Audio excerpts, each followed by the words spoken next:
Hello, j'espère que vous allez bien. Alors, je fais cette vidéo pour répondre à une question qui m'a été posée par un abonné.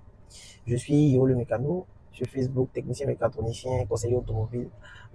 J'interviens essentiellement sur cette période sur l'assistance à l'achat de véhicules pour permettre aux gens de pouvoir acheter des véhicules qui répondent non seulement à leurs besoins, mais qui leur apporteront plus de joie que de peine.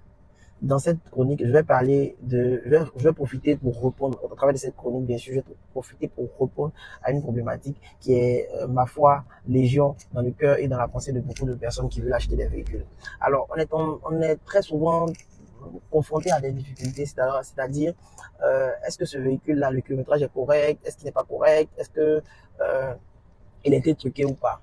Je vais commencer par répondre en disant que, effectivement, il existe ce phénomène de trucage de kilomètres.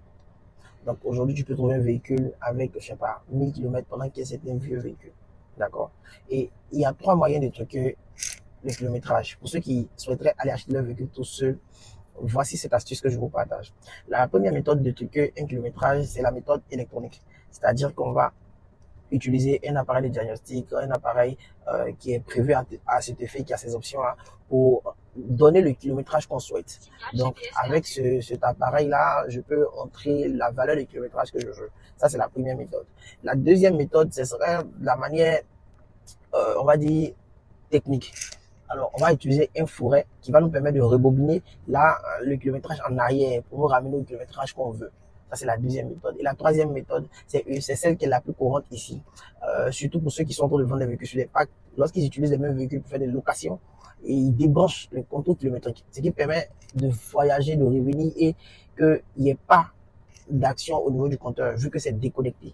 Voilà. Donc, lorsque vous partez trouver un véhicule qui a un aspect assez utilisé pendant que le kilométrage est très petit, il faut vérifier est-ce qu'il n'a pas été victime de ça. Quand vous partez acheter chez les gens qui font location et vente, il faut vérifier minutieusement ces aspects-là.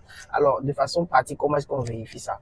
On a la possibilité de vérifier ça. Nous, par exemple, on a un logiciel qui nous donne le kilométrage à segment de kilométrage. Donc, on peut savoir si effectivement ça a été truqué ou pas.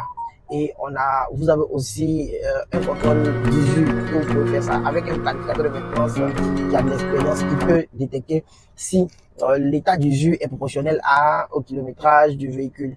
Et puis, vous, de façon directe, qu'est-ce que vous pouvez faire? Vous pouvez seulement regarder l'âge du véhicule, l'estimation d'utilisation, et puis dire si il y a anguille sous roche afin de pousser la recherche ou bien la réflexion. Voilà un peu ce que je veux dire.